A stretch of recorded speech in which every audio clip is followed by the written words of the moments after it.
meeting to order. So everybody knows this will be recorded, and then I'm supposed to go down to my menu here. Okay, and first of all, I'd like to welcome everybody, but I want to do a roll call. Well, I'm on my Hello? Oh, James is here. Ah, okay, James is here.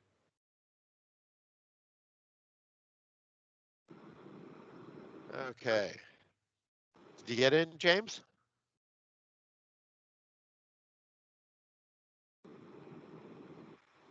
Okay. Can you hear me now? Hear you now, James. Very good. Oh, Okay, great. welcome. Okay, we're just doing the roll call now. So I want everybody, because we have other guests that are on that'll be listening. So if you just, I'll say your name, and I'm going to do in an order here, and just say your name, where you're from, and your attachment here. Very short. I'm Tom Frank. I'm chair. I'm from Milton, Vermont, and I was a Milton trustee for 5 years. And I'm also chair of the Able Library Advisory Committee. And then Maxie. Maxie Ewens from Charlotte. I'm the vice chair, and I am the former head librarian of the Fletcher Free Library in Burlington. Okay, very good. Deborah. I heard you come back on. Yeah. I'm Deborah Granquist. I'm from Weston, and I'm a board member of the Wilder Memorial Library in Weston. Okay, thank you. Adrian. Adrian Katz from Williston. I work as a librarian at the St. Johnsbury Athenaeum. Oh, I won't say Academy. Different. Athenaeum, okay. Bruce. Hi, I'm Bruce Post. I'm from Essex. I've been on the board since, I think, 2011.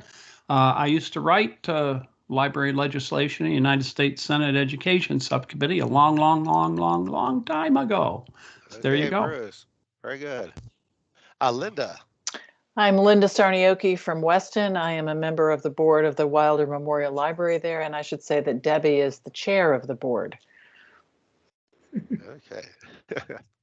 And James. And I'm James Saunders. I live in Plainfield, and I'm entering my 51st year of teaching. I'm currently at Vermont Elementary and Middle School. I'm right on the side. That's right. And which school do you teach there? Very City. Okay.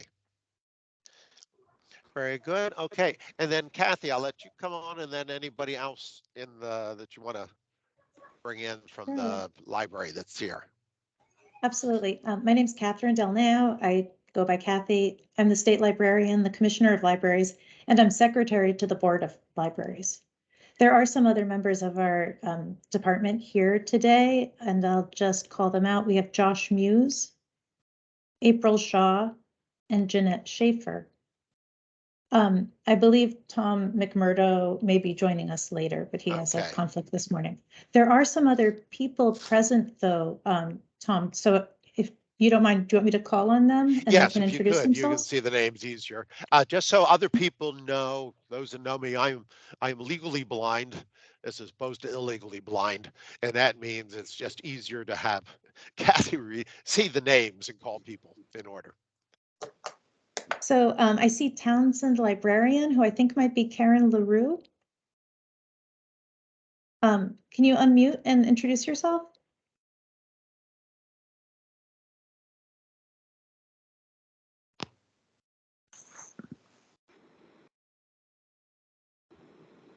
I'll move on to another person, and maybe we'll hear from the person that is listed on the call as Townsend Librarian later. I believe I saw Jennifer Runyon from USBGS on the call. Good morning, everyone. Thank you for allowing us to participate. My name is Jennifer Runyon, and kind of like Kathy, I go by Jenny. with the U.S. Board on Geographic Names research staff. We're headquartered at the U.S. Geological Survey in Reston, Virginia, and really happy to be here this morning. Thank you, Kathy. Thank you, Tom. Thanks. Okay, welcome, Jenny. Thanks for joining us, Jenny. Thank you. And I also see Susan Small here.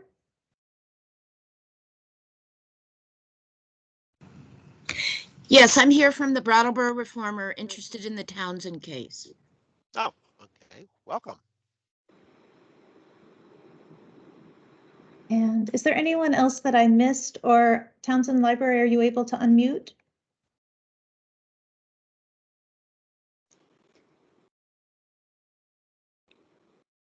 Teams is backwards from Zoom. Oh, there you go. Yep. I just want to mention I'm taking notes, so I'll try to mute my mic so that you can't hear me typing during the meeting. Okay. Okay. Okay, welcome everybody. The next thing are any changes to the agenda. And I believe, Maxie, you would like to add one thing? Yes, I would like to add to the agenda that we discuss vacancies on the board. Okay. And I was thinking we'd either do that if we have time before 10:45, we can do that. If not, we'll do it at the end after we discuss the name change, the petition. Okay, are there any other changes to the agenda?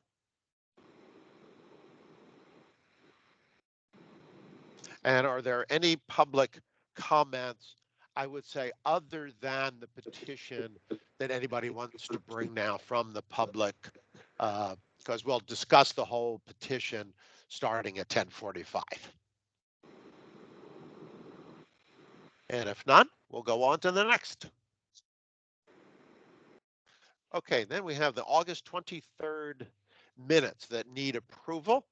And first of all, I would like to thank Kathy. The efficiency is great that everything is online, so everybody can check. Everybody has access to them. So that's really been helpful and good for transparency. So does anybody want to make a motion to approve the minutes and then we'll discuss them? Okay, we have a hand raised. Oh, wait for 1 second. This may have been related Townsend? to the public Okay. comment period. Okay, fine. Okay, yep. Because it's Jenny Runyon who has her hand raised. Oh, okay. Yep.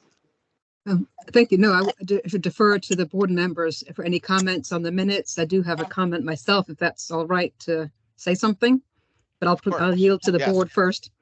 Okay. I make a motion. I move that we approve the minutes as corrected. Okay. Haven't got okay. That's right. Linda. And is there a second? Second. Okay. Additions and corrections. And at this time, let the board members, if you have any additions or correction to it, then we'll ask Jenny. And then I think some other hands were raised. I just have a quick. This is Bruce. I just have a quick thing on the last page where we made changes in the list of people under Roman numeral 15, petitioner, clerk, legislative council, Green Mountain Hiking Club. Did we change that to Green Mountain Club? I remember mentioning it. They don't go by the term Green Mountain Hiking Club. The Green Mountain Club does do sponsor hiking and the long trails. So I want to make sure that is corrected.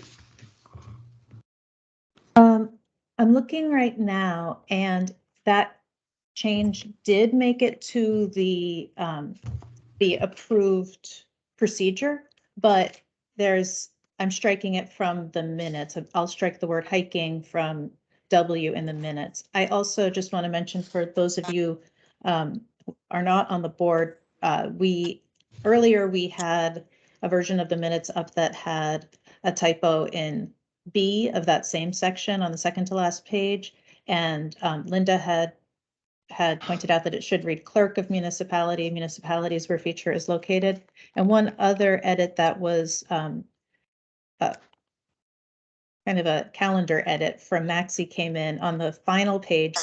Today, of course, is October 11th, not 12th, and I'm sure that that was a typo on our part. So those are so far the things that I've made notes about correcting. Okay, and I think there were 2 hands raised. Kathy and Bruce still have their hands up. Oh.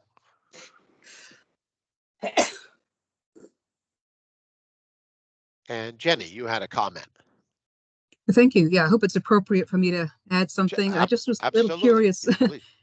Toward the top of about third way down on page 2, the link to the U.S. BGN's Principles, Policies, Procedures document.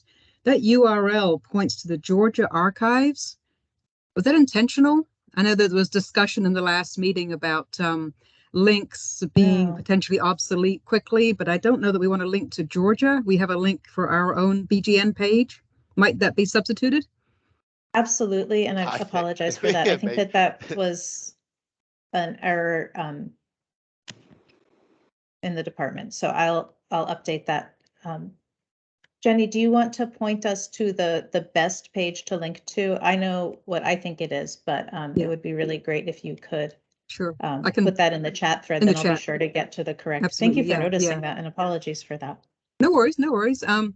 Yeah, I know there was discussion at the last meeting in your procedures about the concerns of linking. We're going to try and keep the high level URLs fairly stable, but it is a challenge for everyone to keep track when we replace them. So I understand certainly. So yes, I'll put it in the chat. And then if I might, just a very, very minor typo. This is just very small. In that same section that Bruce referred to of the category 15, I think there's an extra comma on item L, United States, comma, Board on Geographic Names. If I might just remove the comma, it's minor.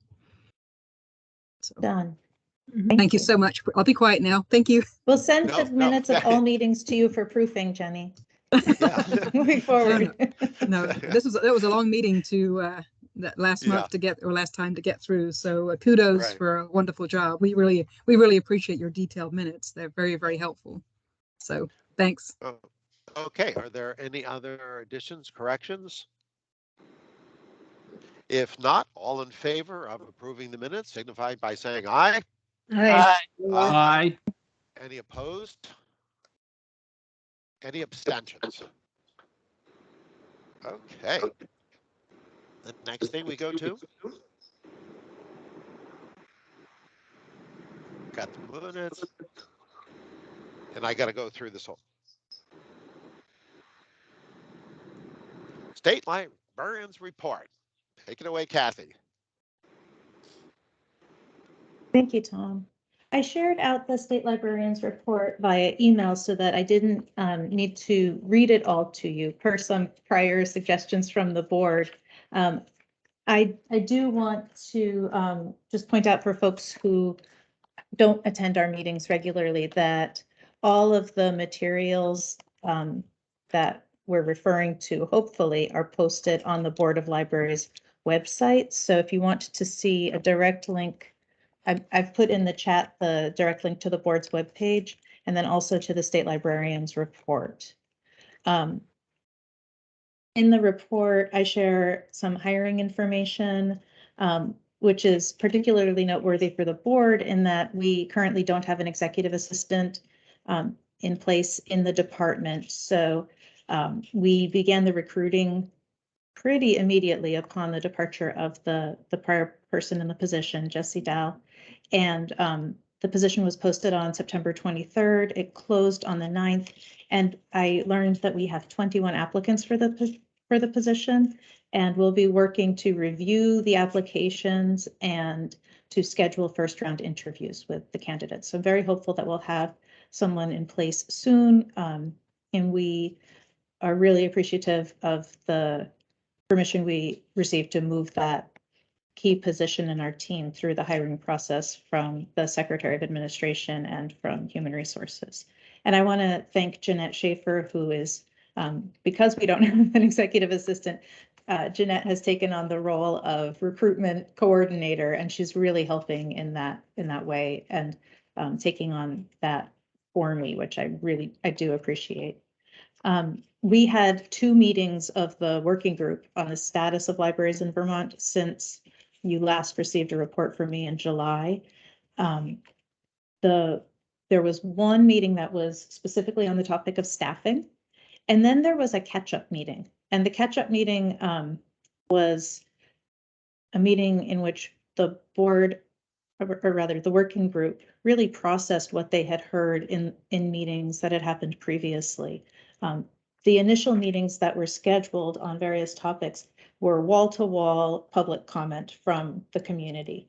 And because there hadn't been a little bit of time reserved at the end of each meeting to collectively discuss, it was exceedingly difficult to begin writing any synopses or overviews without it seeming very much like the author of those synopses was just imposing their perception on the rest of the board. So Andy Kolovos and I had met to talk about the challenges we were having in trying to consolidate and to shape a narrative of what the board had heard and what the board thought about what they had heard.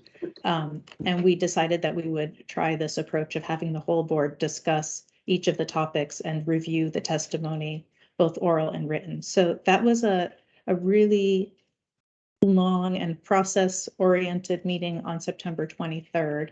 And I think it will be helpful to us to the working group in kind of synthesizing all of that testimony from the public that we've received and coming to some conclusions. Tom, do you want me to take questions as we go, or do you want me to wait till the end? Let's see if it's relating specifically to what you had there. Why not? Because I think we'll have plenty of time. Okay. I see Linda has a hand up, and so does Bruce, and I think Linda's went up first. Okay. Okay, well, Kathy, I just wanted to say, I think the working group is doing a wonderful job. I'm so impressed by the topics and their organization. And are you chairing that now, or is Tom still chairing that? The chair role is one that I took on when I came on board in February. Okay. My suggestion is that if it makes any sense at all, it seems that I would love to hear, now that you've had a chance to get a synopsis of or processing some of the testimony that you've had, I would love to hear just sort of where you are with things, and just a brief report at our next meeting of any interesting findings you've made, or any thoughts your group has. And again, it doesn't have to be long. I'm not looking for something exhaustive. I just think you're doing a great job, and I can't wait to hear what you've come up with. So I want to hear sooner rather than later. Sure, and you're actually mentioned in the language that founded the working group, that we can come to the Board of Libraries for advice and to share what we're learning. So absolutely, I'd be happy to do that. And I might ask other members of the working group to come with me to that. Okay. Okay, Bruce. Yep. Well, first of all, I agree. It'd be nice to have someone else come. I think that's a good idea. Just a couple questions on these 2 surveys. As I understand it, one is to look at salaries and staffing. And then that would be funded by the legislative monies that we've been appropriated. Is that true? And then there's the second one of Vermonters' attitudes, or what Vermonters' experiences with library services. And that'll be funded by departmental dollars, right? That's correct, yeah. And are you looking for the same consultant on both things, or what? I believe that what we're planning to do is to put out a request for quotes, or to do a simplified bid. So to use the state's contracting processes. I think it will be simplest if we have one consultant for both surveys, because we will be asking that the consultant come and work with the working group, or with a subcommittee of the working group. And as part of this, we're also asking that they will formulate a report that can be included in the working group's final report on each of the topics separately. So I think just logistically that it's going to be easiest to put out the request for the simplified bid or for the full bid process. We have to work with contracting to see which is the best to do in this scenario. That we would have both surveys included with that one process, because that would mean that we just have one project that goes to bid and one consultant with whom we're working for both surveys. Well, I think that's a good idea. I've always heard anecdotal stuff about the salaries and staffing. So to the extent that we get, we get access to some more specific statewide findings would be good. And of course, I always want to find out how the public is interacting with libraries, particularly now after having been embedded in that the pandemic for a while, and who knows what phase we're in. So I'm glad that both those approaches are being taken. Thank you. I have a question. Maybe it's early to ask that, but as you look at salary and staffing, do you take into account different sized libraries and capabilities of the different administrations? It's going to be a really tricky one, right? And you're Yes. looking for guidelines? Absolutely. There are a couple of challenges with the staffing and salary survey because of the wide variety in public libraries here in Vermont. Some are very small with maybe one person who is on staff and potentially some volunteers. And that is contrasted with some of the major cities in our state, Brattleboro, Burlington, where you have, up 15 or more people on staff. Now, also consider that this survey is not just of public libraries, but also of school and academic libraries and potentially special libraries, because the scope of the working group is not just public libraries. So that's one reason that the department feels that this type of scope, which is very expensive, and there could be quite a lot of noise in the survey that we don't have the capacity to sort out internally. And this is a challenging survey to administer, in my opinion. And also, I think that the full department staff would agree that it's quite challenging because of the different sizes of the libraries, and then also, as you said, Maxie, the different administrative structures, the municipal, the incorporated, the foundation run. There's just a lot going on here with how how positions are funded, whether there are benefits associated with positions. And this is not something that other states are really doing all the time, and we're behind the other states. This is often the work of a library association. For example, the one New England state that I'm aware of that has recently done this work, the Connecticut Library Association took this work on, and they have a survey that we can share with the consultants and potentially use as a model. The Vermont Library Association has done this type of survey in the past, and we would also want to try to use some similar questions to benchmark it. Benchmark where we are now as opposed to what they had found in the past. But How the things. Go ahead. Oh yeah, Adrian. Sorry. Finish your thought and then I'll. Oh, I was just going to say that's also a challenge, because there's a degree to which sometimes it will feel like, with all of the technology that we have today, like, oh, we could just do a Google form, but this is too important to just do a Google form and rely on our best guess at language that will yield the results that would be statistically relevant, and where people could really feel confident in the working group about making recommendations to the legislature, and that the legislature could feel confident that the numbers are right. I am really, I'm always wanting to use data, but I don't want to abuse data and to think we know something that we don't know. So that's a big concern for us, and the working group's very supportive of going this route. And I would say, Tom, here, I would just say two things. These are surveys. These aren't the how the group uses it. That's up to them, correct? These are just surveys to determine what is. And then once again, that's why we have a consultant, correct? Because it's no expertise to really do a good survey, and that's why they got a consultant. Just a quick comment from Bruce. Go. Yeah, Kathy, I'm glad you're emphasizing the complexity and diversity of library organizations. And of course, there's diversity geographically as well.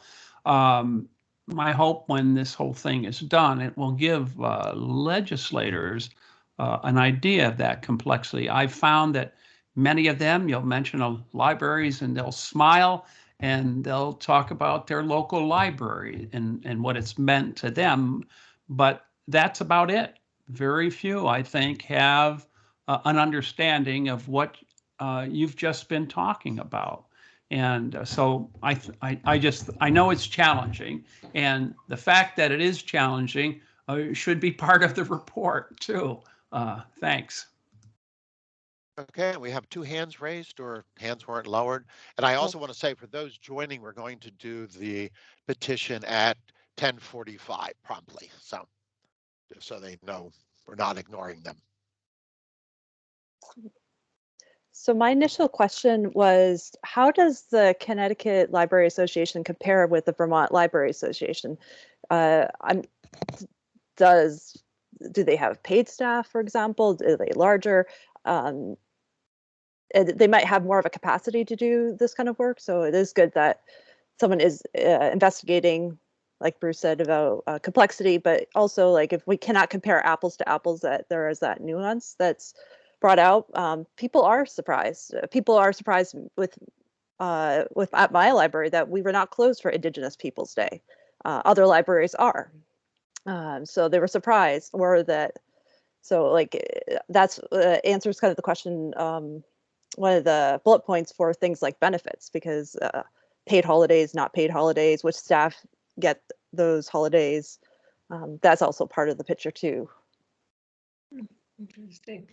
And if I may just share, when the working group discussed this topic and how to proceed, one thing that they called out was that we do want to benchmark and look at Vermont within the context of other similar states, and that it would be good for the procurement process for finding the right consultant to give preference to consultants who have worked with data and organizations in states most similar to Vermont. So I believe that people called out New Hampshire, Maine, and then also thought about if there are people who had done work in upstate New York, which is more similar to our setting here in Vermont. So that is something that I'm planning to incorporate into the request for quotes or request for proposals. And that's something that the group is very cognizant of, that there are these challenges. Adrian, the comment you made about the holidays, that's something I don't think anybody's mentioned before. So I'm just making a note to self that that holidays, the paid holidays, the specific number, that's something that we could also potentially include. The thing that is really tough too is to always think about the aspect of how much can you put into one survey and still yield engagement and good answers from the community. A survey that is really, really lengthy, there tends to be a fatigue that sets in.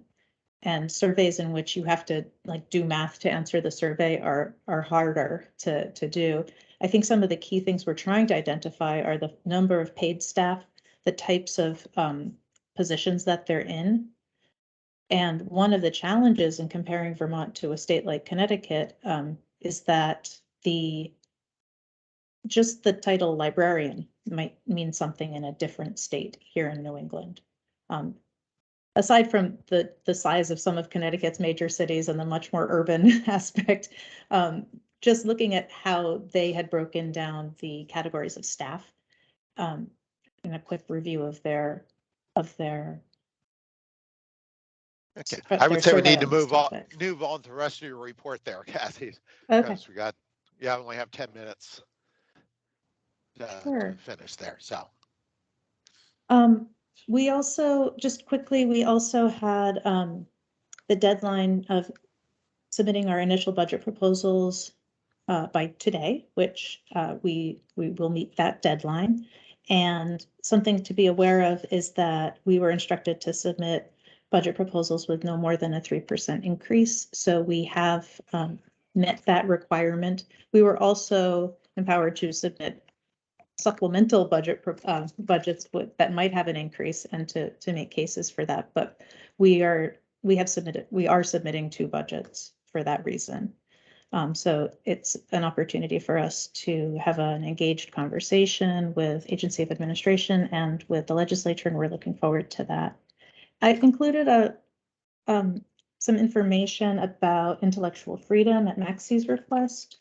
And if anybody has questions on that, please let me know. Included in that are some resources that are really helpful for public library staff and school library staff, particularly from the American Library Association, the Vermont Library Association, and VISLA, the Vermont School Library Association.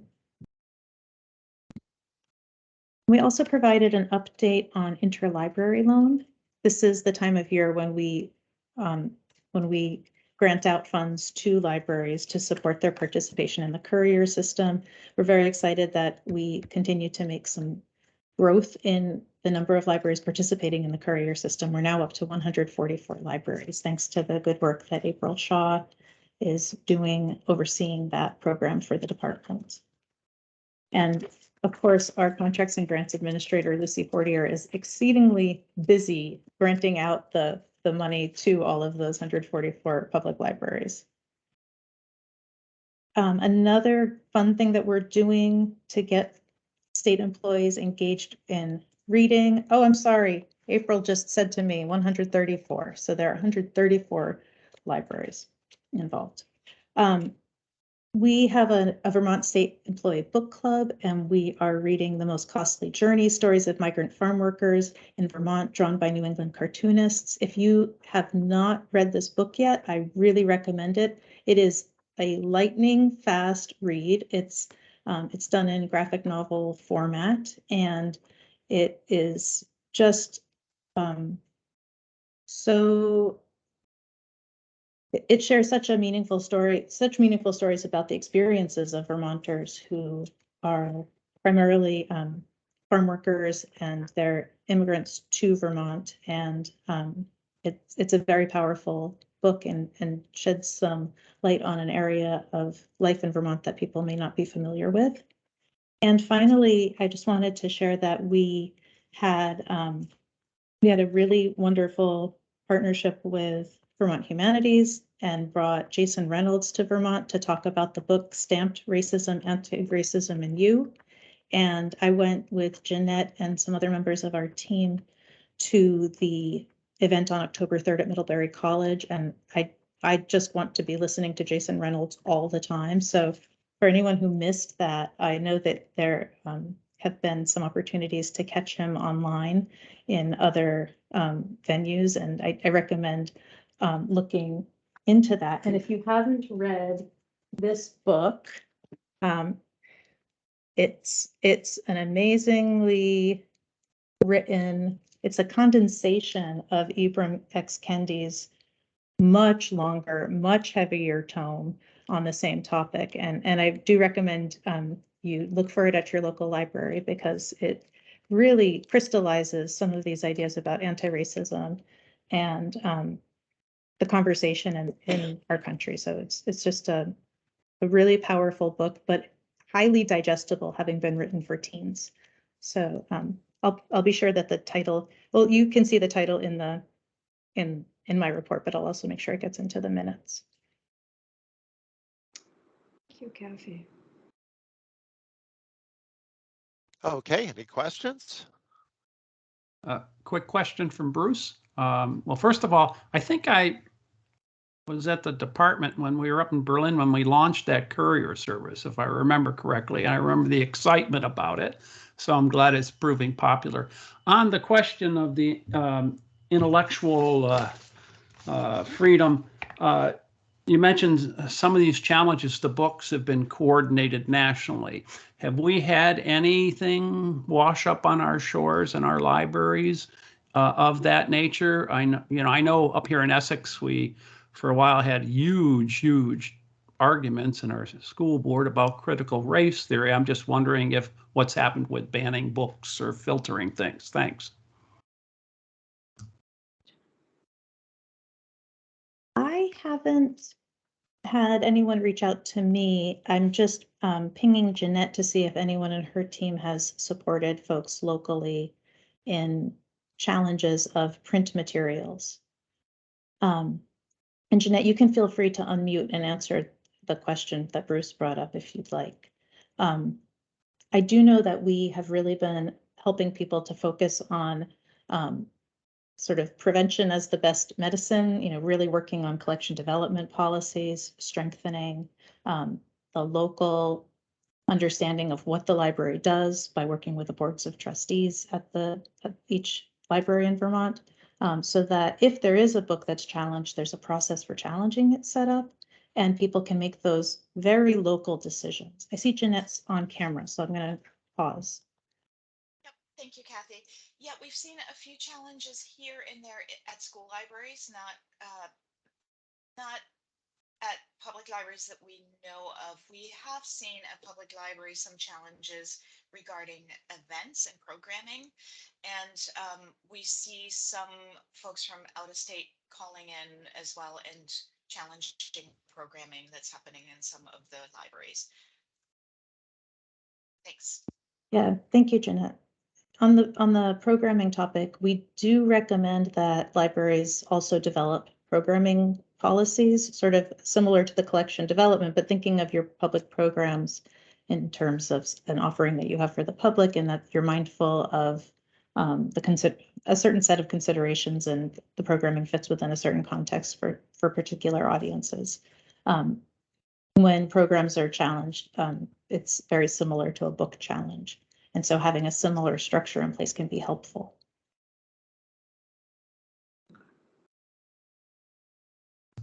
Thank you. Okay. Thank you. Any other questions of Kathy or anything else you want to bring up, or anybody from the department?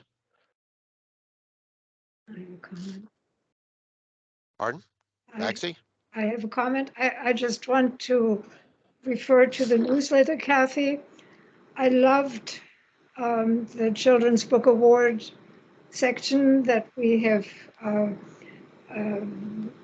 returned to it, and I really liked the term creative nonfiction. That was totally new to me, and I think we should use it for adults as well.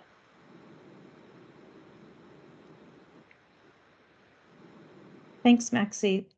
This is also Jeanette's team that works on the book awards for children, and also on the Vermont Book Award for adults.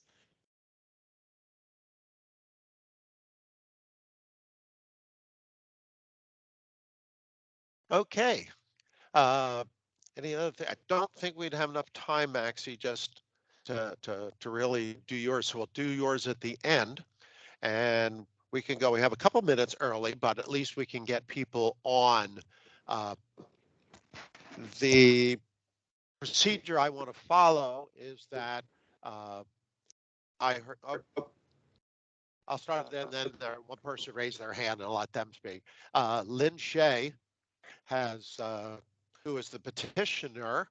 What I'll have to do is I'll ask Lynn to just give a synopsis of the petition, why she was doing it, just a brief synopsis of it, and then there are quite a few people that came on, and if they have any comments for, against, whatever the petition comments, I'd like them to be able to speak, and try to keep your comments to about 2 minutes. And the reason 2 minutes is because we have a lot of people, and then after that, we'll let the board will discuss it, because we might want to go back and ask a link question, other of the commenters some questions about that, and then we can make our decision by the time we start. So, okay, so let's. Can I ask a question Sure. of procedure here? I think normally we have to vote to hold a public hearing in our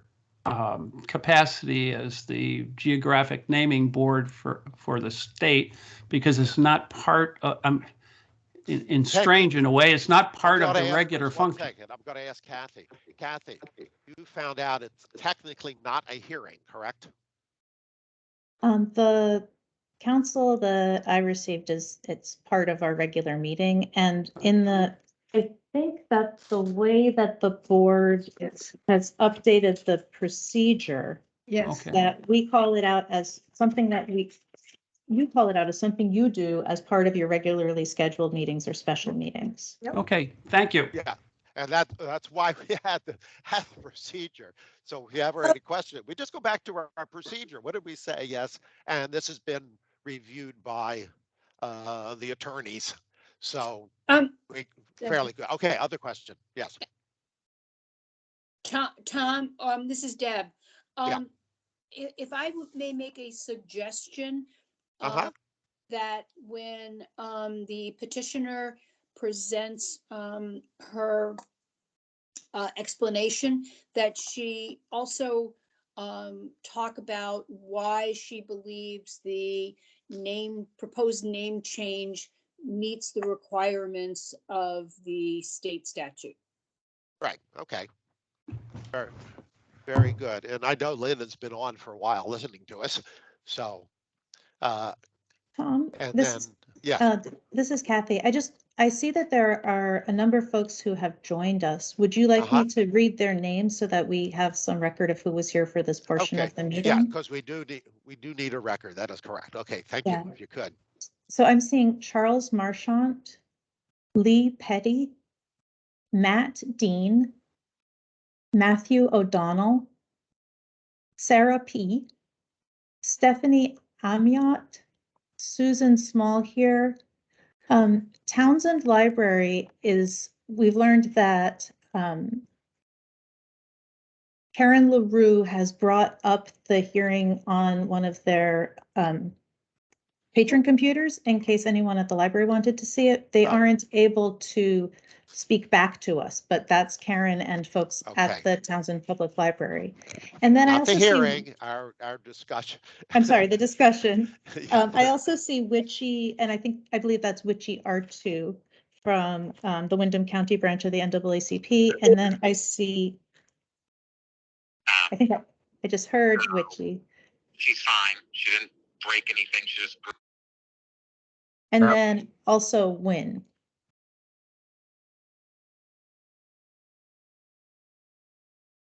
Okay, and I then just want to confirm that it is Witchy R2. Thank you. Okay. And then when we call on people to speak later, we just once again say your name and what you're affiliated with when we go. Okay, so let's go into the part of the regular agenda. Once again, we don't need a separate motion because of the procedures that we established. Go into the petition presented by Lynn Shea concerning the naming of the changing of Negro Brook to Huzzy Brook, Huzzy Brook in Townsend. Okay, Lynn, well, would like to welcome you and I'll let you speak your piece. Oh, thank you very much. It's great to be here in front of the board.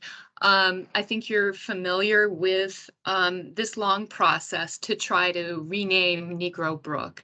And so Briefly, I'll just, as you asked, give you a quick sense of the process.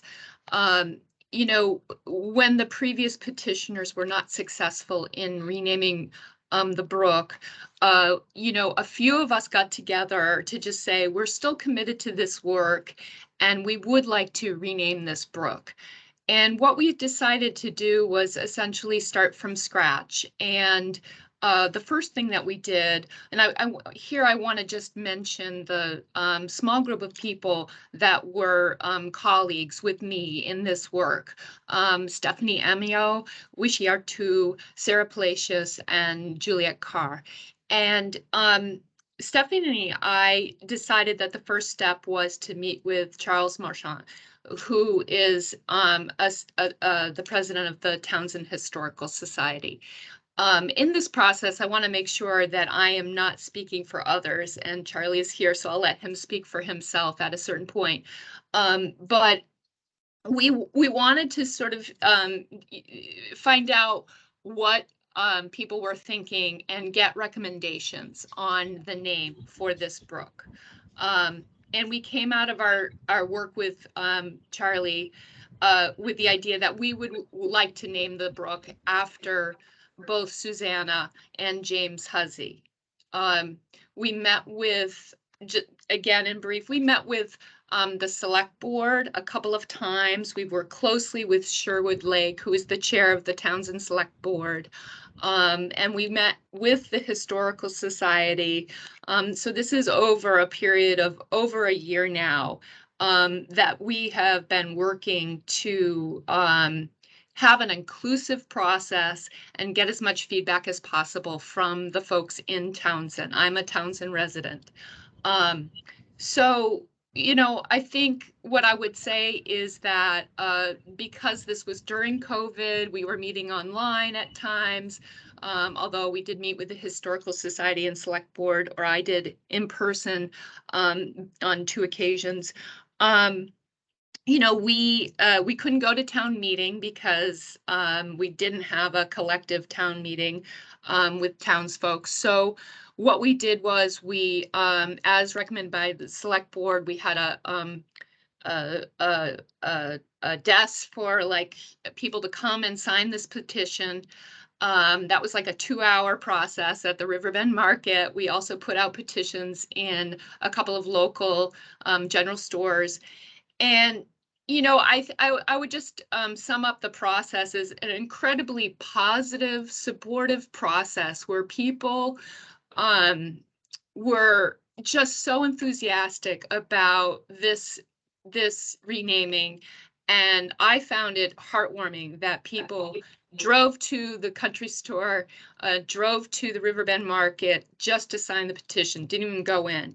And we had made public our efforts through social media. The local paper had done a story as well. So, you know, in short, the reason we want to change this to Huzzy Brook, we considered, by the way, including the names Susanna and James Huzzy. However, the feedback on that was it was too long and it doesn't quite match the national policy in terms of keeping it short. It's going to go on a map. So we changed that to Huzzy Brook. We would like to rename this brook because some people do find Negro Brook offensive. Times change, language changes. We don't know the origins of the naming of this brook, and we probably never will. But what we want to do is take a place name that can be considered really negative and unwelcoming and change it to one that honors Black Americans in this area. So we are petitioning to change this to Huzzy Brook because we feel that we want to acknowledge real people who are living in our town, who are Black Americans. And as you know, the history of people of color in the state has not really fully been written. It's very difficult to get the historical records. And, you know, it's important to welcome people to the great state of Vermont, but it's also important to acknowledge those who are here. and had incredible lives of perseverance and determination. People need to see themselves in history. So it is through the identification of individuals that lived during a certain time period. We don't have their narratives. We don't have their stories. Many people at this time, Black Americans are not literate. We have the great freedom narratives of Harriet Jacobs, Frederick Douglass, William Wells Brown, but not all people have the opportunity to learn to read and write. So, it's really important that we start uncovering this history and name this brook for people who lived in our state. I don't want to take up all the time because I have other people who probably want to speak. I'm certainly willing to answer some questions later if you have them for me. Thank you very much, Ms. Shea. Okay, you have some hands raised that the people that would like to talk about this. I know we have somebody from the Historical Society. We got 2 hands raised. Okay, so Kathy, you can call on them. Sure, I saw Witchy's hand first. Oh, okay. Sure. Hi, everyone. Oh, my video is not working. Okay, well, it'll be just voice then. So hi everyone, my name is Witchy Artu, pronounced he, him, his. I am Vice President at the Windham County NAACP. And I was involved in this process, in helping set up meetings and stuff like that. I just want to really show my appreciation though for the consideration of naming it after Black Vermonters. One of the things that sort of stood out in my own experience as a Afro-descendant is going to Guilford and seeing Abijah Prince Street, right? And actually, like, I took a picture of it. I was so excited. And I think as we think about what it means to be a person of color in Vermont and either not being from here or maybe like not knowing that there were other people of color in Vermont, even during the early eras, I think really makes a really big difference. And being able to replace a name like Negro Brook with an actual name that you can, research and look up and be able to be like, wow, there is history for me here. I think really makes a big difference in being able to shape the kind of Vermont we want to be. So just wanting to show my appreciation and support for the naming of this brook after Black Vermonters. Thank you. Okay, are there some other hands raised there, Kathy? Shalini from, I'm going to stumble over your last name, Shalini. Oh, that's fine. That's okay. It's Shalini Suryanaraina. I'm from the Office of Racial Equity. I work with Susanna Davis. And thank you so much. First, I wanted to acknowledge the work that has gone into this. We really appreciate and support this effort. And I also wanted to ask, I'm assuming that during the research, we didn't uncover any Abenaki names or Native American names for the brook. Is that right? Do we have the person from the Abenaki that sent the letter of support for this? I believe that's the case because That's fantastic. Yeah, I knew you would have done that. I'm sorry. I don't believe Rich could make it to this meeting, unfortunately. But we did do outreach and got support for this renaming. And we had at one point considered using the Abenaki name for the word brook, but decided that we wanted to simplify this process and continue to support efforts by that group in the renaming process of lots of different areas. Right. I appreciate that. I knew you would have taken all of this into consideration, and I just wanted to, again, thank you for that. Okay, any other hands there, Kathy? Yes, I see a hand up from Sherwood Lake guest. Hello. Okay. I'm sorry I'm late. Having technical difficulties this morning. Can you hear me okay? We can hear you fine. Okay, Yes, sir. thank you. The select board on the original petition met and was very divided about the way that the petition was started. And when Lynn came to us for the present petition, we had given her input and she went to town. That group, I think, as far as Vermont goes, and at least Townsend goes, did everything the right way. In our letter, we supported 100%. It was, from our perspective, not divisive this time, and very inclusive of the people around here.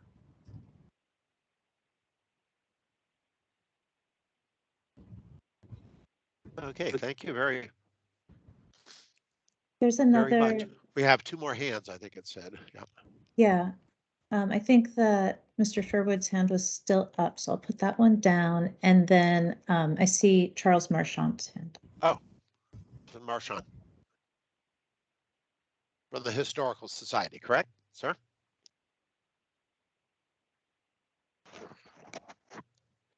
Have to unmute. Good, how's that? There you go. We got you. Hey. My name is Charles Marchant. I'm president of the Townsend Historical Society. And when Lynn came to us with her proposal for the petition, a new petition, in general, we said, show us the petition, and if we don't find any objections to it historically, then we would accept it. And she did that, and we've seen the petition. The Historical Society has discussed it, and we can support her proposal based on the historical research that was done by her group and the preceding group that did some of the research as well. So we can accept that. Okay. Very good. Any other hands there, Kathy? Board member Linda has Okay, her hand Linda. up.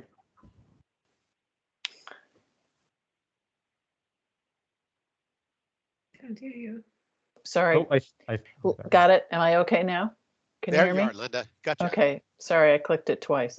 Anyway, Lynn, thank you very much for the thoroughness of your petition. I was very impressed.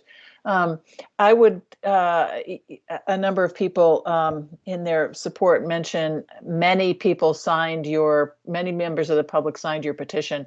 I wonder how many you got. We got over 200 signatures and we knew we could get more. we didn't do a door to door. We just sort of felt like, okay, we wanted to hear objections as well, or we said, do you have a better name? What do you want to put forth? So we kind of stopped at that point just because we felt like, people were emailing me and I want to sign. And it was like, it just seemed like we wanted that symbolic support, especially from the people of Townsend. So this neither represents all the people that wanted to sign. It doesn't obviously include the entire town, but we felt that there was a lot of positive energy coming from the town on this petition. And we limited it to Vermonters and residents of Townsend. There were a lot of other second homeowners, people passing through the area, many people of color who were like, yes, we support and we can't sign, but thank you for doing this. So as I said, I personally felt this was a really positive process and yeah. I see a hand up from Bruce. Yeah, 2 things quickly. I didn't see the petition in the packet. I mean, the signatures in the packet. So I just want to make sure. I'll explain that, and I can hold it up for you. Out of concerns for personally identifying information, didn't post the full petition or Okay. send it via email to you because people's names, signatures, their mailing addresses are on the petition. So if anyone wants to review the petition, you may do that at the Department of Libraries. We'll make it available for folks, and it would be helpful for you to have an appointment so we know you're coming and that we have it ready for you. But we redacted identifying information of the petitioner, Lynn herself, from the application, and we also didn't post this whole giant stack of, of signatures for that reason. Yeah, thanks for that, because yeah, I saw like identifying information for Lynn missing. So as long as I know that's being confirmed, that's great. And I also like the local approach that's been done. Believe it or not, my wife and I were talking about Townsend over coffee this morning. We have an acquaintance who's applying for a job at Grace Cottage, believe it or not. And over the past many months or a couple years, I've learned about the rich history that is in Townsend, and I appreciate the work of the Townsend Historical Society. One curmudgeon to another, I really appreciate Charlie's dedication to the history, and we don't have time to hear the story of Commodore Bush, which is fascinating, and things like that. So I feel at home in Townsend. Thank you very much.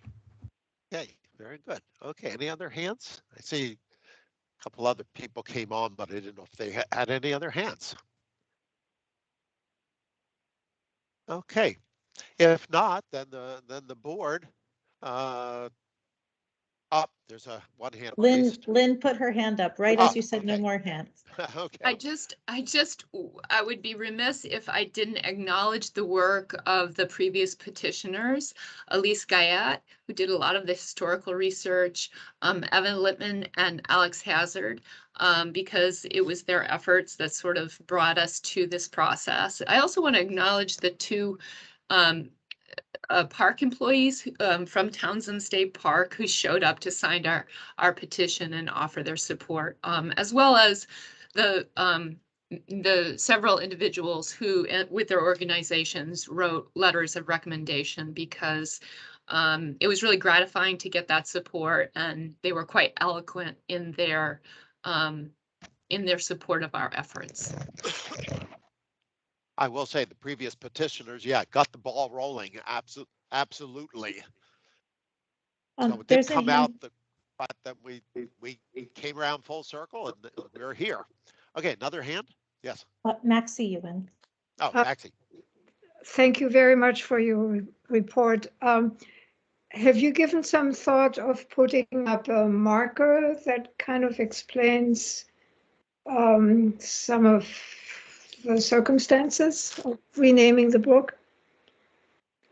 Yes, I can answer that. We have talked about that. The Historical Society has been engaged in a lot of work in the town to create historical markers. And that is definitely something that we're interested in doing. It's going to take some fundraising and really, if anybody has suggestions on any state funds or federal funds that might be available, that's absolutely something we want to do. And as you may or may not be aware, in the state park, people have, they've taken the name Negro Brook off anything that would identify the brook. So we kind of really do need to rename that beautiful brook. And we would like to do that. So if this proceeds, that's the next step. Thank you.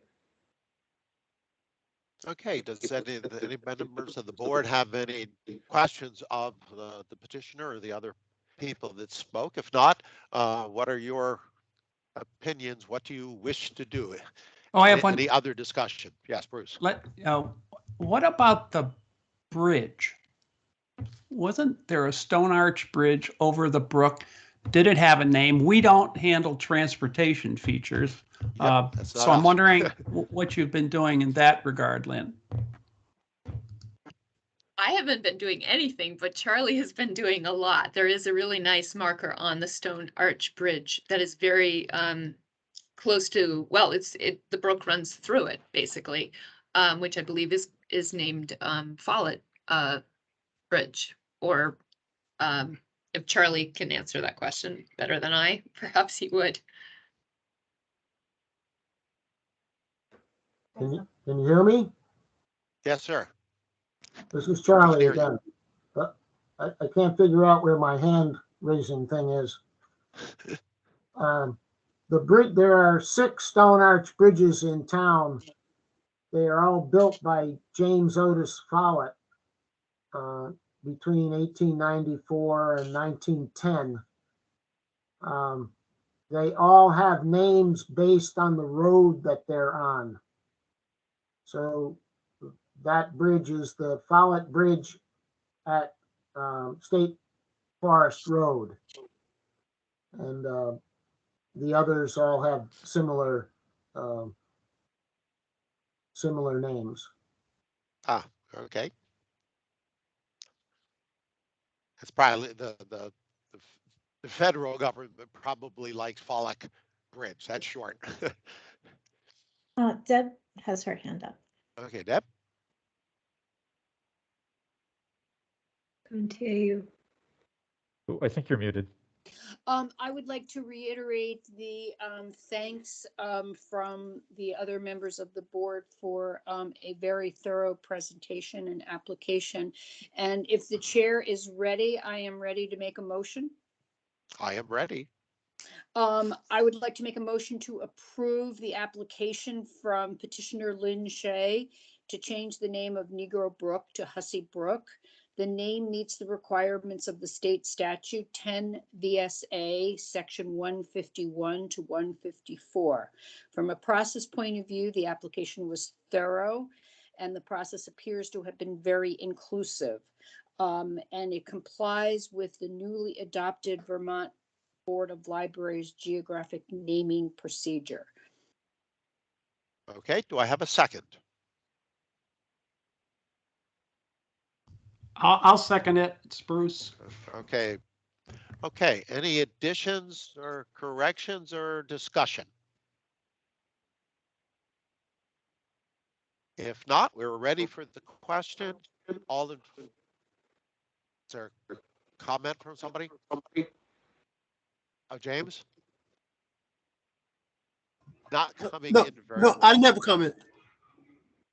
Oh, you do? It's I'm hard sorry, to I hear. did not.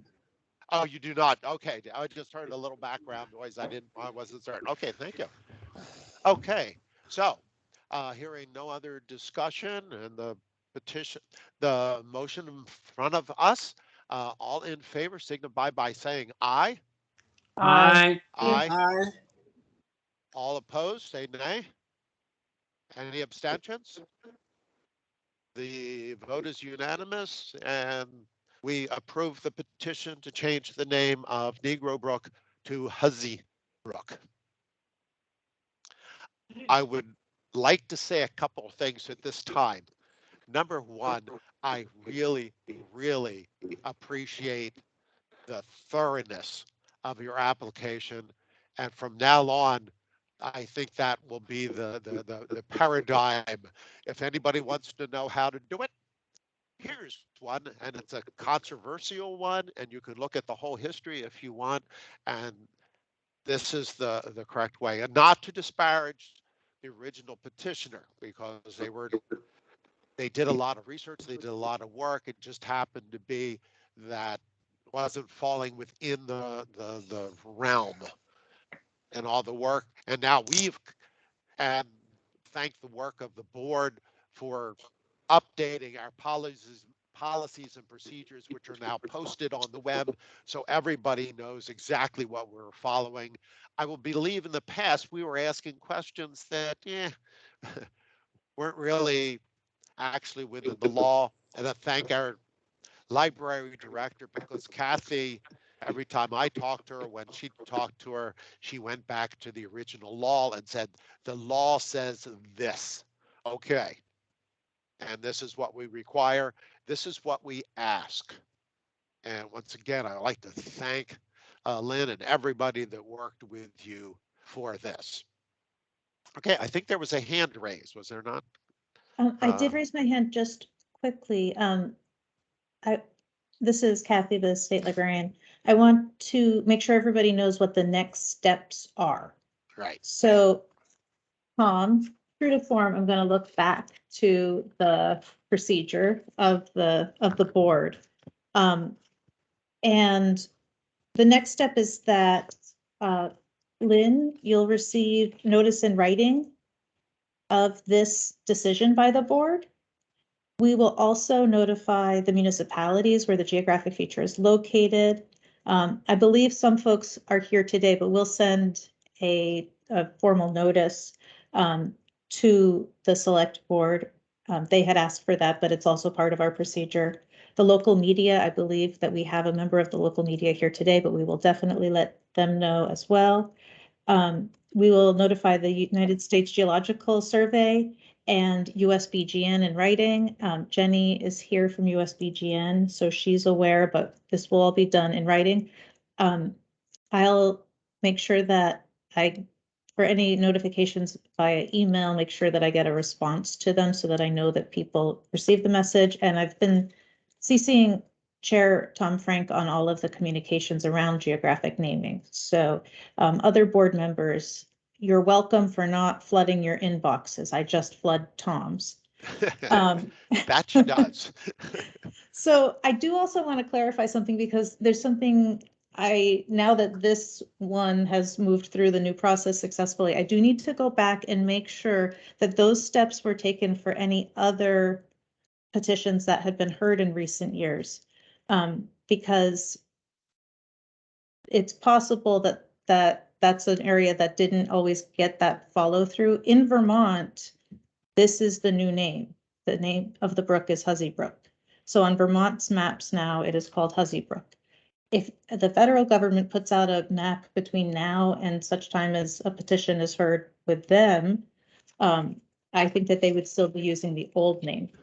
And if Jenny Runyon is still here, she could confirm that. But I want to be sure that we know that in Vermont, there's nothing in the procedure that says that we're going to wait until the federal government makes a decision and then we'll go back and think about it. So for everybody here to know that this is the official name now. And we report it to what's the yeah, and to USBGN, and Jenny's here and has her hand up now. But I mean, in Vermont, we report it to right? Correct? Yeah, we'll also, yes. That big long list of A through Y in the procedure, everyone there will be notice. Okay. Yes, thank you, Kathy. Thank you, Tom, and the board. We appreciate it. And again, thank you for letting us be here to witness the discussion. I guess if it's appropriate to ask about the timing. First, answer your question, Kathy. Yes, until the federal USBGN approves the change, the name would remain Negro Brook on federal products for the near term. I confess I don't know offhand when Vermont, for example, the USGS topographic maps, when they're due to be updated, but I can certainly check on that. But it just happens as far as the timing. As some of you know, we issue each quarter what we call a quarterly review list, which is a summary of all the new proposals we've received in the past 3 months. And my colleague Matt O'Donnell and I are in the process this week of wrapping up the brand new review list. So it'll be out at the end of the week. So my question is whether you want us to include this one right now, given that we have the application, we witnessed the discussion. The only real reason to include it now is that we at the federal board have a requirement that we notify all federally recognized tribes of any proposal we receive. And I realize that doesn't necessarily impact Vermont, but by executive order, any federally recognized tribe in the nation can comment on any active proposal. And the way it works is once that review list is posted, which again could be by the end of this week, we give all those tribes 60 days to comment. And we say, if you don't respond in 60 days, we'll assume you have no opinion on any of the names on this review list. So looking at the timing here, if we include Huzzy Brook proposal this week, that will initiate the 60-day tribal outreach probably early next week. And then that 60 days, the clock starts ticking. So we're talking what, mid-November, mid-December. Assuming we have no responses, we could have the US BGN vote in January. If, however, you prefer to notify us formally of the discussion today, we wait to get your approved minutes, for example, the letter of notification. We're not going to make this week's review list, obviously. Then we're looking at the end of December, which means 60 days starts then. So January, February, the sooner the US BGN could vote would be March or maybe April. So it's really up to you as far as state protocol procedures. Do you want us to go ahead and include it now since we have all the material anyway? Or should we wait the 3 months to the next quarter and start the clock ticking then? I hope that makes sense, but it's totally up to you. We have no preference either way. My opinion would be now. I don't know if Kathy, anybody else? I'm not a voting member of the board, but I can say procedurally. Yeah, procedurally, that's what I'm asking. I would prefer that nothing I do slow down this name change at the federal level, because I know that it's much welcomed by the community and it has the board's full support. And I know that I've got 5 days to get the minutes out, but that will miss this deadline. And I know I have limited capacity to send all of the letters today. I can send an email today. So if that makes anyone feel better, I can just send an email, which if the USBGN folks take that as official confirmation, then. Sure, that'd be fine with us. And the fact that we've been attending the meeting, I've been taking copious notes on all the discussion. And so I don't think there's much more that you would share with us that we don't already know. So as a formality, yes, Kathy, I mean, if you want to send a quick email just to confirm today's vote and that the material and minutes will be forwarded in due course. And again, still nothing can happen anyway for 60 days. So again, the soonest we could vote would be our January meeting, I think. We have to, the 60 days would be too soon for our December meeting. But if that's okay with you all. Yeah, that's fine. No more delays on our part. Let's put it right. And the fact is, we already have the write-up from the original proposal that was submitted, 2-3 years, whenever it was, 2 years ago. So we have essentially the draft written. In fact, it was even put on a review list way back when. So we have the material. It's just a matter of plugging in the new information, which is essentially for the same honoree. So there's not a whole lot new here, to be honest, other than the additional support and the name of the applicant and things like that. So it won't take us any time at all to update the case brief. There are 2 hands up, Linda's and Bruce's. I think Linda's was first. So I would just support that decision, that we move forward as long as the USBGN is comfortable with that we should move forward. And as long as there's no procedural issue, Kathy, from your point of view, I think we should ask the USBGN to move forward with that. Okay, and Bruce? Yeah, I agree with that too. I just want to say thank you to Jenny, who has almost been an adjunct member of our board for several years. And I appreciate the work you do at the federal level, and I certainly appreciate your being able to advise us and educate us on the federal procedures, and that has helped. And I'm glad to hear that a simple email, which Kathy will send, can put the ball rolling. Thank you. Thank you, Bruce. Thank you, Tom. That's we appreciate that. And you're right. I feel like you and I have been on speed dial for, gosh, how many years now, and communicating on all kinds of issues. So it's just, and I think we all agree that one of the minor benefits of the pandemic has been the ability for us to attend your meetings virtually, and because the staff, we absolutely love witnessing the discussions firsthand.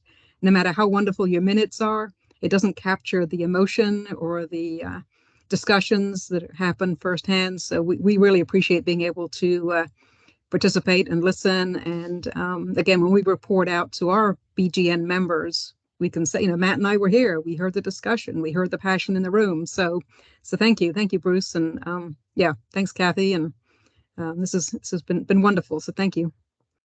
And I just want to say a very little aside.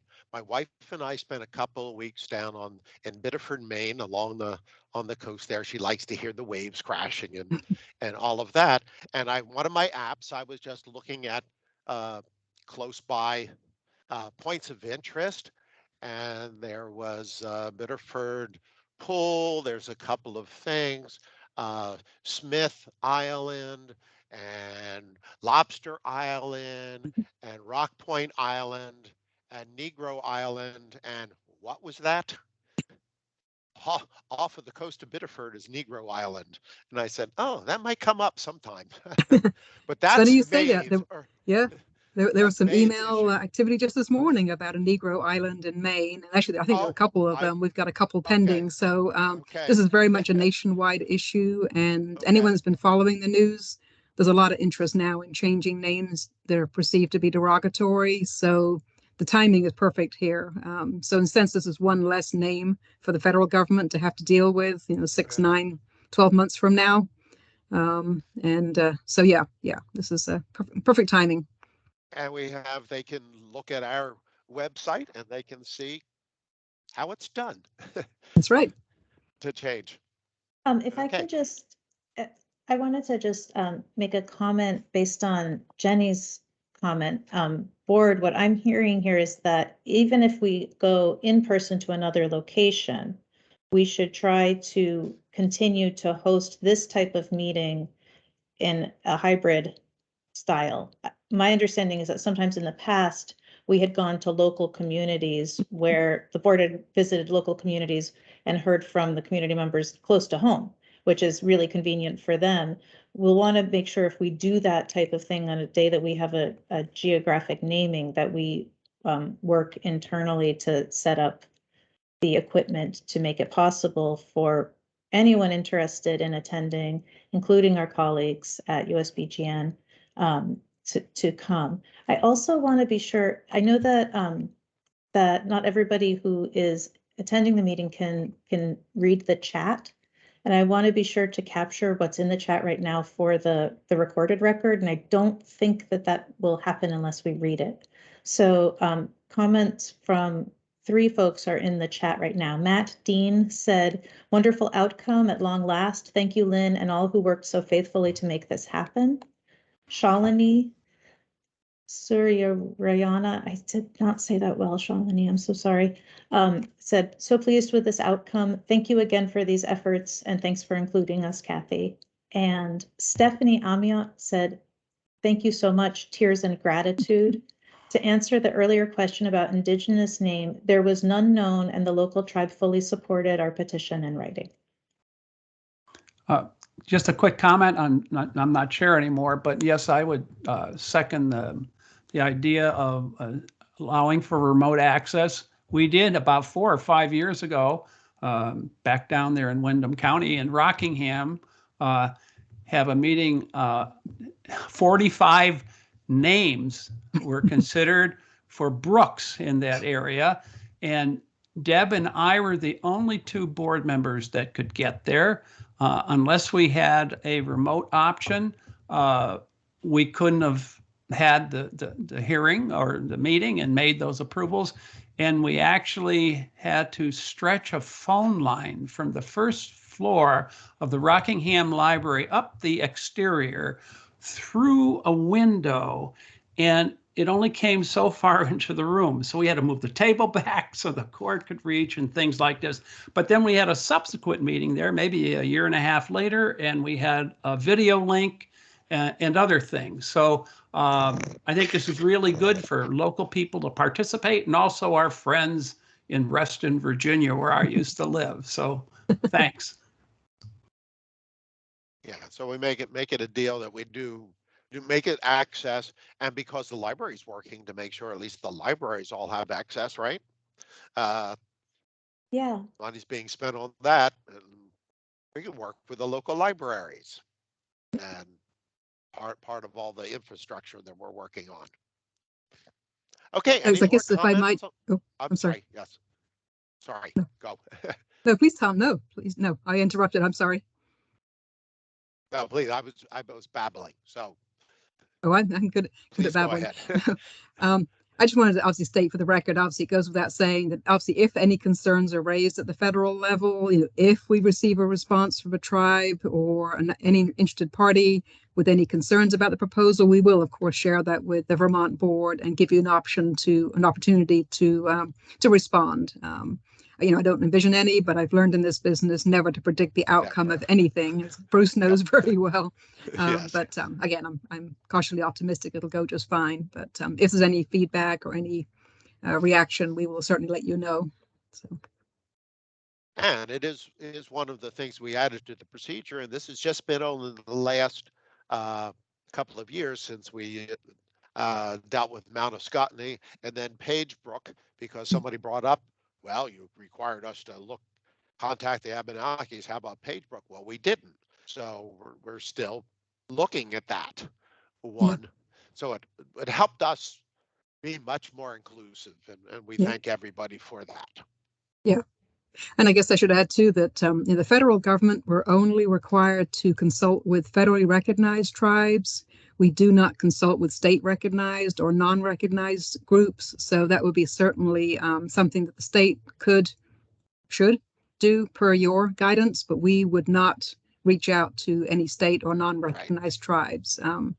We can only, per executive order, only consult with federally recognized tribes. So just FYI. So you're doing a perfect job filling in that necessary coverage, so to speak. Yes, right. Thank you. Okay, any more comments on this matter? And then we can go into Maxie's issue on dealing with membership in the board. If not, once again, thank you everybody for your participation. It's been a long process, but it ended successfully, and I think it was well worth the effort. Thank you. Thank you, everyone. Okay, now, Maxie, why don't you take it away? You're much more articulate about it than I am.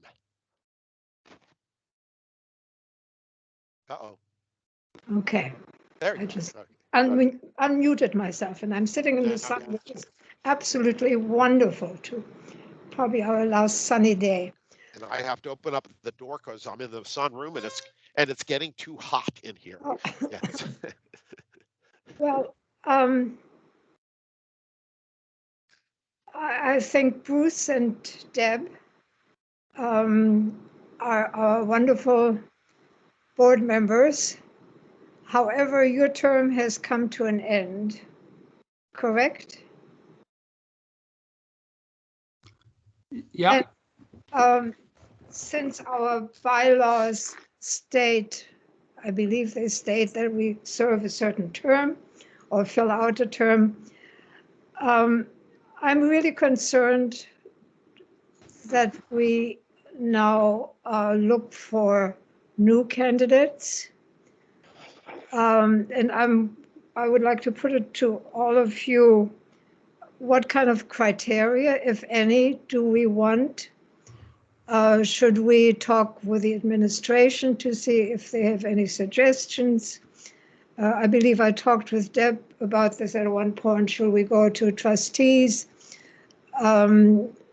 further down south who might have want to put some names forward? And what kind of criteria do we want? Do we want to look at geographic diversity? Do we want to look at gender affiliations? Do we want librarians? Do we want legislators? So I'm really putting the question to you to see what your thoughts are. Officially, we can't look at gender, but the other issues we can. Oh, okay. That would be sex discrimination or, age discrimination, those sorts of things can't. But we can look at diversity and put names to the administration, and then they can make they make the ultimate decision.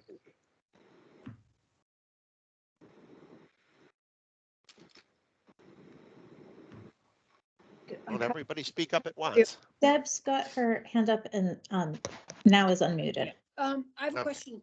Are there supposed to be 7 of us, or how many are there supposed to be? 7. Yeah. And how many do we have right now? 7. Okay. That's all. That's my question. Yeah, but Bruce and Deb's terms are up, but they serve until replacement is found, but we haven't done a good job of finding a replacement. Can I add something? Absolutely. Now, if Bruce and Deb would not be on the board for a year, can they then be re-elected or reappointed? I believe, doesn't it say for 2 terms period? I think is what it says, doesn't it, Kathy? Yeah, I believe that that's what it says. I'm pulling it up right now. It's Well, not what it said, I think it says 2 terms. However, and Deb and I both came in under this. When you're appointed to fill a vacancy, that doesn't count right against your 2 terms. So the way I interpret that is we can't be reappointed members of the Board of Libraries at a future date. Right. Yeah. But so let me served their 2 terms plus an unfulfilled first. The first term wasn't really a first term, that didn't count. So, but you can't be reappointed. Once you're on, you filled your term and that's it. So January, I'm going off the board as well. So then we're going to have 3 vacancies. Yeah. I'd like to read from the bylaws, the ones that were adopted in May 2014. No officer, oh no, that's the officers. Hold on. I copied the wrong thing. I'm sorry. Keep going. I'll come back. Well, we'd have to go to the statute, look at the statute, because I think that would be what governs. Okay, somebody raise their hand. Speak up. If you're on the board, you don't need to raise your hand. Just speak up. This is Linda. I am the one who raised my hand.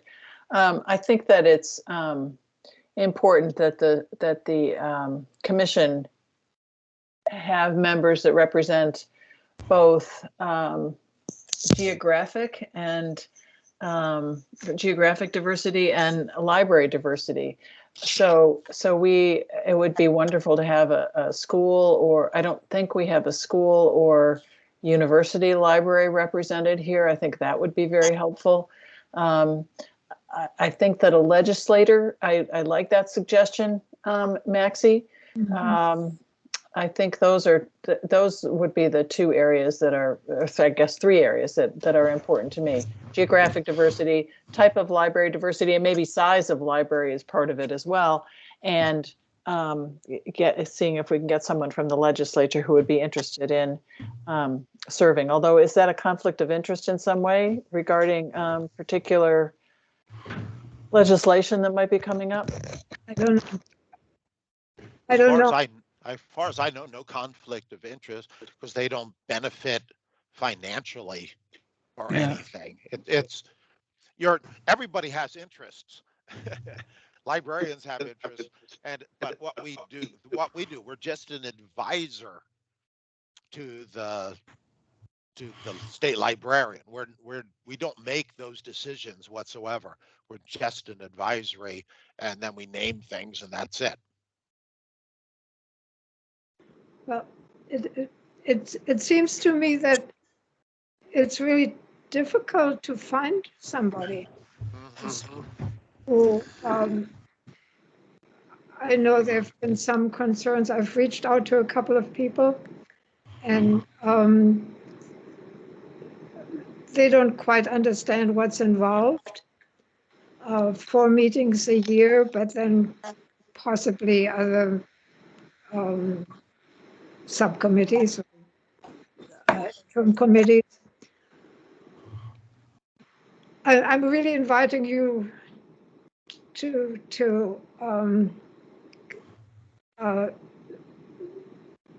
think with me about this. Is that concerned?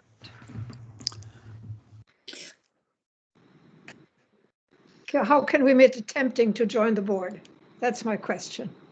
I'll say if you're a member of the board, you can just speak up. Okay, well, first of all, I don't think there's any conflict of interest. Secondly, Vermont has terrible conflict of interest standards anyway. So, but the fact, first of all, Kathy mentioned earlier, let's make sure even if we go back or the board goes back and meeting in person, that we have that remote option because we've used it in the past.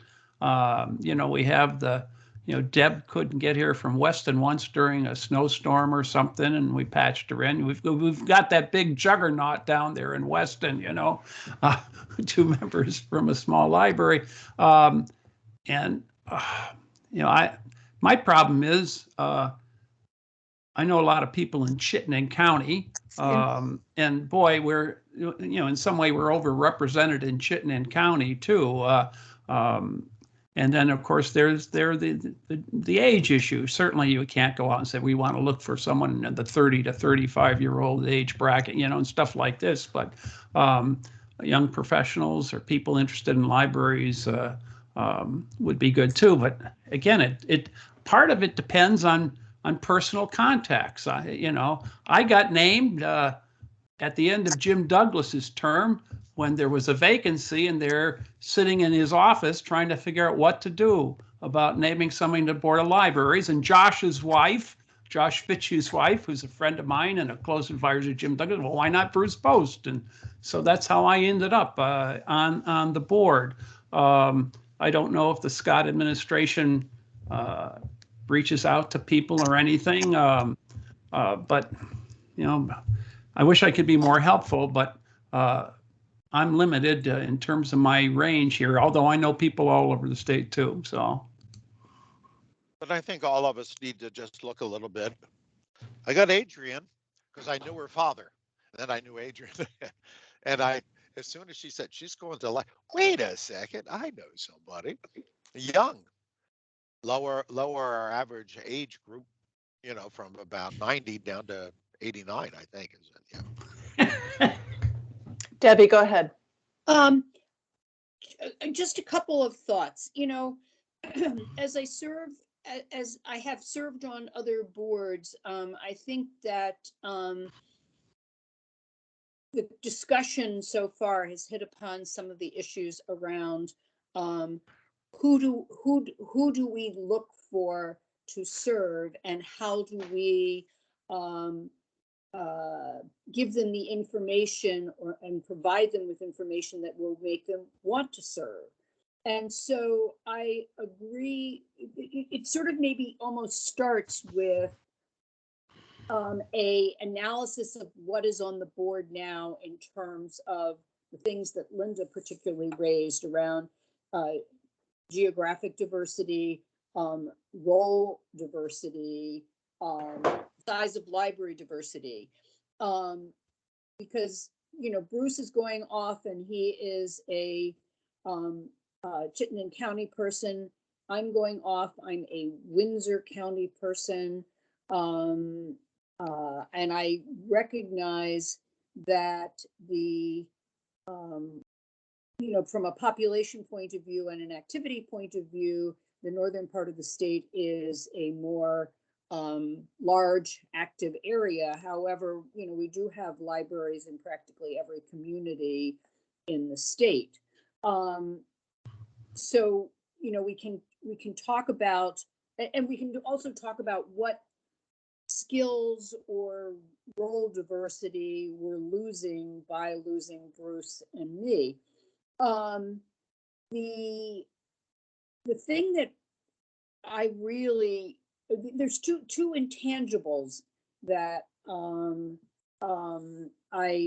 that we haven't addressed, but they're implicit. And one is, you really want to have somebody who has my battery's going out. No, whatever. Okay, I'll talk quickly. You want to have somebody who has a strong interest in libraries. I mean, I sit on a board and there are a board of library people, and they're all interested, but I wouldn't suggest that all or any of them, other than Linda, would really want to serve on a statewide board thinking about library policy and libraries in general, and serving on the geographic naming part of it too. So I think, you know, the level of interest is really important. And that's also combined with somewhat of the ability to serve. You know, I know that a lot of boards that I serve on have people who work on the boards, like Adrian. And we actually then have to have evening meetings for those people because they cannot get out of work to attend a meeting even 4 times a year. So I just sort of, you know, we have to think about that ability / willingness to serve. And then I also suggest that maybe, and I don't know that I don't know if this gets put on the staff or if Tom wants to assign this to somebody, whatever. I think if we had a 1-pager that talked about the role and responsibility of a library board director, or the state library board director, so that we're all dealing with the same information when whoever approaches somebody to see if there's a level of interest. So we are able to say, this is your, these are the things that you will be doing. I have to turn off my video to save my battery. Okay, I'm doing that. All right. So those are my thoughts. The other thing is, I don't. I mean, I'm from the southern part of the state. If we're going to look for somebody else in the southern part of the state, there's the Bennington area, there's Brattleboro, there's Rutland. And I also think that perhaps, and I don't know people in those areas, but I also think perhaps the staff, Kathy, your staff might have some ideas of people that they have run into who might, be the type of person who meets the qualifications that we've talked about. And there may be more qualifications. I was just, throwing out some ideas. I wonder if there's somebody on the Vermont Library Association who might be interested. But I think, Kathy, it seems to me that you and your staff have the most contact with people throughout the state who have an interest in libraries and who are either working at libraries or who are on the board of libraries. I have to admit that I'm relatively new to the state. I don't know that many people to be able to recommend somebody. Thanks, Linda. I guess I have a couple of thoughts, and our team has also been sort of racking our brains. Can we think of anyone to recommend? And one of the things that's challenging is really thinking about what is the point of the board and who do we want, who do you all represent in your roles on the board? And I think one of the things that's challenging is imagining the entire board as being librarians from around the state would be a little bit strange. And I see Tom is shaking his head. So I think that's, I think it's good to have some librarian representation.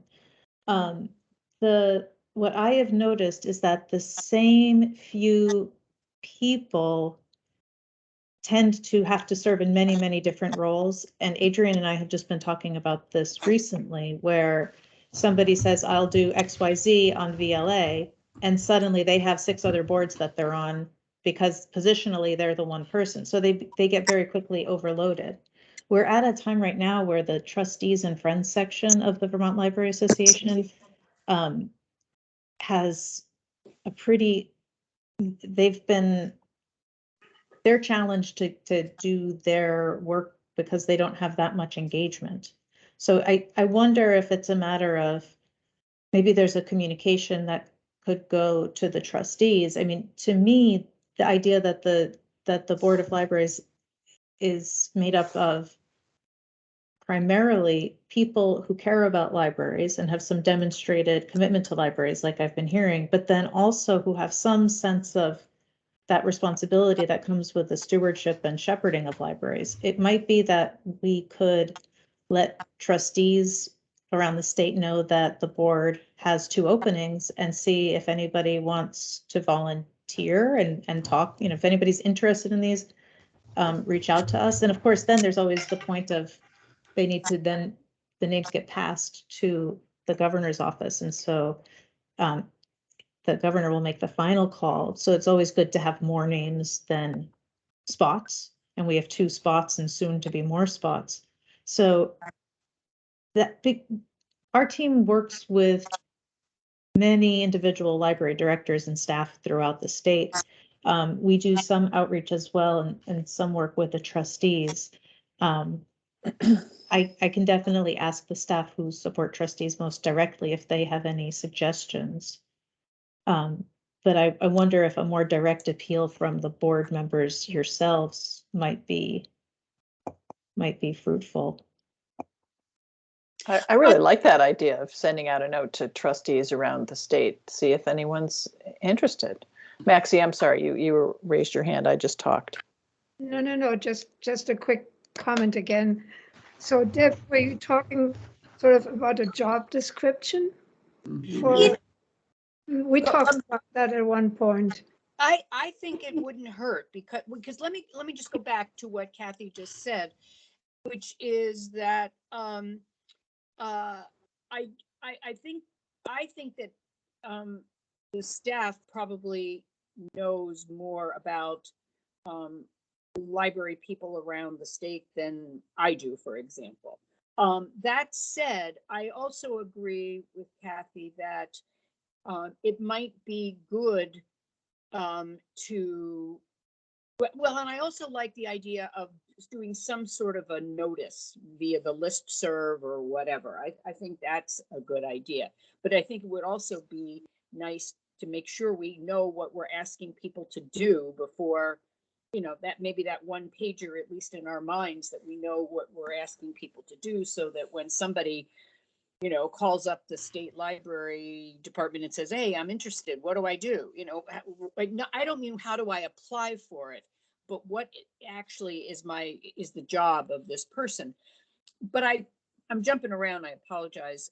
The last thing though is that I agree, Kathy, that the ask should probably come from a board member. So in other words, you guys can identify some people, then maybe you float some names with all of us, and if we know any of them, we choose somebody to call or ask or whatever. I mean, or we have to prioritize them too, and then either eventually maybe it's Tom who asks whether somebody would be interested. And of course, we all know that the final step is that it's really not up to us. It's really up to the governor's office, who will become the next state library board members.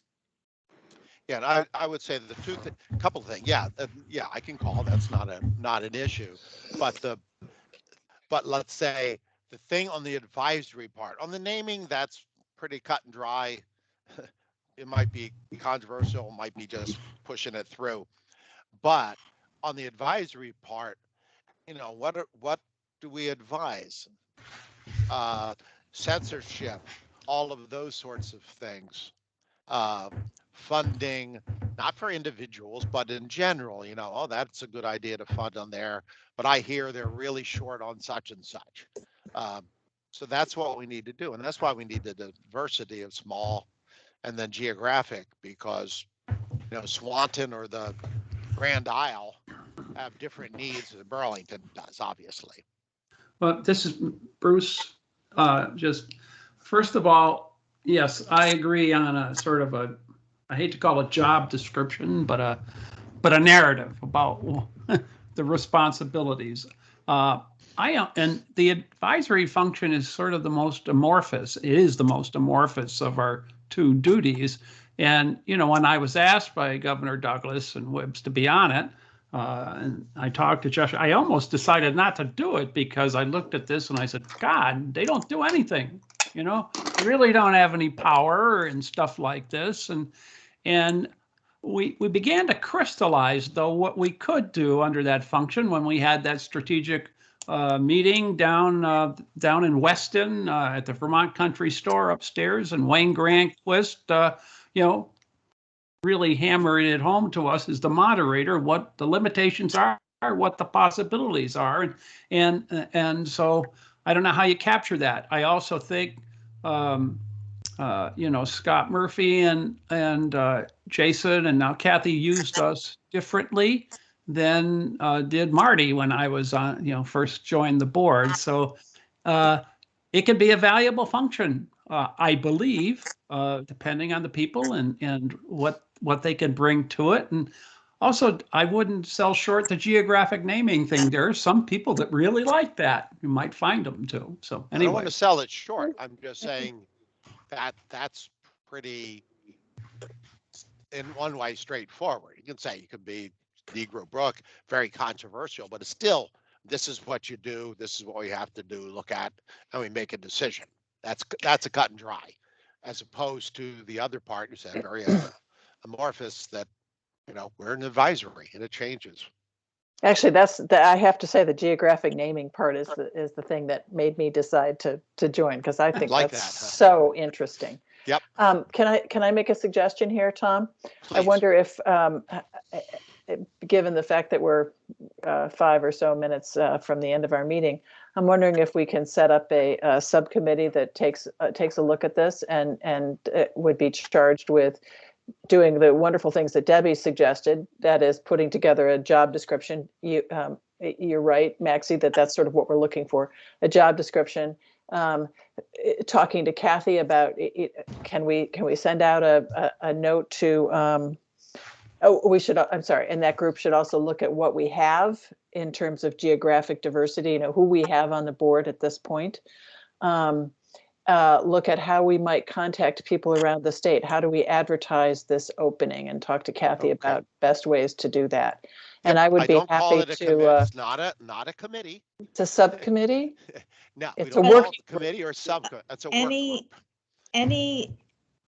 Any group that's delegated the responsibility from the big committee has to be warned and everything. We need the public noticing of a meeting of the subcommittee, even if or work group or Fine, anything. whatever we want to do it. I just think that that's an efficient way to however it has to be done procedurally, then let's do it, because I think that I think that's an efficient way to get some things done. Right. We can have 2 or 3 people can get together, nail out thing, but then they have to bring it back to the board, and then the board nails it out or whatever.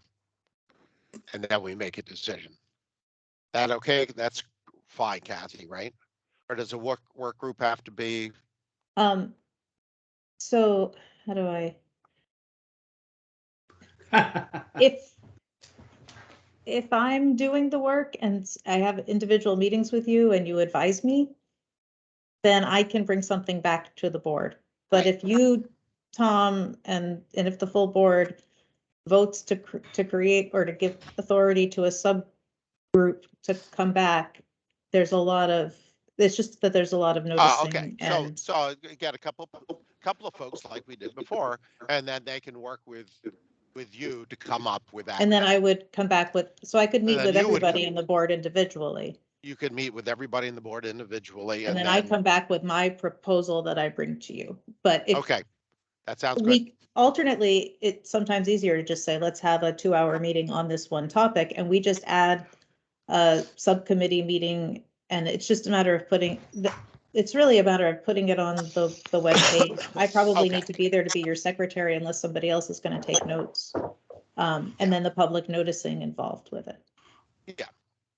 So if that isn't too bad, whatever, we have to figure 2 or 3 people that really want to do this. Deb, you said you would, right? I'm happy to participate. And I would be happy to participate as okay, and then Maxie, 2 people going off, so that's make sure the legacy remains. Yes, I'm happy to do it as well. I don't. If it's 3 people, does that make it too many, and we have to warn meetings or whatever? I mean, well, this is all very confusing and sounds stupid to me. But anyway, let's keep our eyes on what it is we're trying to do, which is give the public a view into the work of the committee. So really what it would be is that if 2 or 3 of you have been given authority to work on something and then bring it back to the big group, we would just make a Teams meeting for it.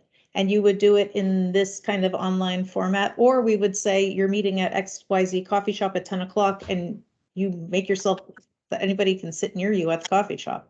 We just have to say where it's happening, when it's happening, how long the meeting, what time it starts, and that it's open to the public. So Well, three people could decide offline, oh, let's talk about this. As long as we don't assign them official status, there's nothing illegal about that. Yeah, because but I want to assign it so we know who's doing it and getting done. But what Kathy is saying is you don't mind posting it anyway, right? I can create a team meeting. I mean, we can all talk about when meetings take place freely and what's on the agenda for them. So the same would be true with subcommittees. So I could make a meeting, one of you can be in charge of it. I think it's good to have, I think the subcommittee should have minutes. If the subcommittee wants to meet and talk about it and not have me as one of the members, then I would just ask that the subcommittee have someone take minutes on actions or decisions, high level minutes. But we're happy to create the meeting environment. If it's a Teams environment, that seems easy enough to do. And it would be posted. Can I just ask Kathy, this is Deb, can I just ask Kathy what her preference would be? I mean, Kathy, is it easier for you, rather than going through the process of open meeting and Teams and all that, for you to have a telephone conference with various board members? I think it's probably actually in this situation where it's not something I'm initiating, but it's really, and where to some extent my calendar is getting packed in certain timeframes, like due to conference attendance and things like that. And then, I mean, I think it probably is simpler in this situation to just have a warned public subcommittee meeting. And then as many of you as want can go to the meeting and show up and have the conversation. I mean, we could also just say we're going to have a meeting dedicated to this topic and it's an extra meeting. I was thinking about that. Yeah. And then everybody could show up. If we do that, though, we need to have some documents ahead of time. We need to have a job description that we can react to. We're not going to write that in a 2-hour meeting. We need to have, I think we need to have some things to react to, because you've just seen us talk about this for 20 minutes and we've gotten not very far. So, I think we need to have some stuff to react to, and which is why I suggested that a subgroup, whatever you call it, a sub something. We could, two or three get together, do that, send it to Kathy, and then Kathy, you can, if we need a separate meeting to finalize it, that we could have a meeting. And said the subgroup just put it that, send it to you, and then you send it to us, something to work on, and then we meet together. A warn meeting. Would that work? I think so, but I think it would, in this situation, if it's like Linda and I'm trying to remember who's put their hands up, Linda, Maxie, and Deb. If the three of you are going to meet on this topic, and that rather than me speak for you at the next meeting, it seems easier to just have a subcommittee and we put the meeting online, unless you really want to meet in person. Do you want to meet in person? Because then we can just find a meeting space for you, like at a public library, and it's an open meeting in that regard. I'm open to either meeting online or meeting at a midpoint between Maxie and Linda and me. Yeah, it's really just, we announce the meeting, somebody takes brief high-level minutes of it, and then you can present to the rest of the group on your own instead of me being your kind of intermediary. Right. Okay, that'll work. So that's we got the 3 people, and I just say, okay, I appoint you as the committee. That was Linda, Deb, and Maxie. You meet together, decide where you're going to meet. Just check with Kathy so we have it properly warned, and probably meet in Rutland or whatever. That's sort of, or in that area, whoever. Or online. You Or can do. online, whichever you want to do. Just if it's online, there has to be a place where if somebody wants to come in person, they can do it. That's the only thing.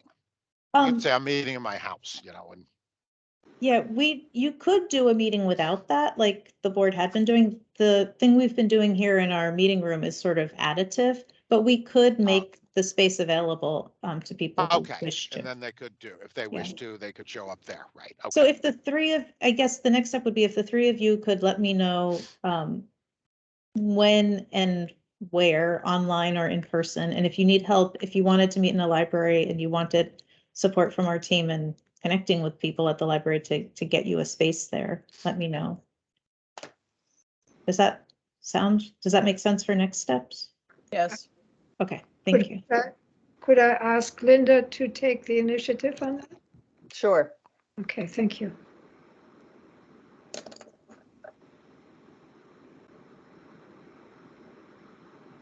And it's 12:03. Is there, and I'm usually the one that does it, Bruce. Do you want to do it? Okay, I'll move that we adjourn. Second, Is there a Linda. second? Linda. All in favor, aye. There's no discussion on a motion. Aye. All in favor, say aye. Aye. Anybody opposed? Just hang around. Who cares? Yes. Okay. So it ended at 12:03. 2 hours and 15 minutes. We've been on. Oh, that the Teams has been open. Okay. So okay. Thank you. Thanks very all. much. Thank you. Bye bye. Yeah, that. Bye-bye. That was a. Yep, with no controversy, and we won't have a big New York Times article about us. Maybe Brattleboro Reporter, right?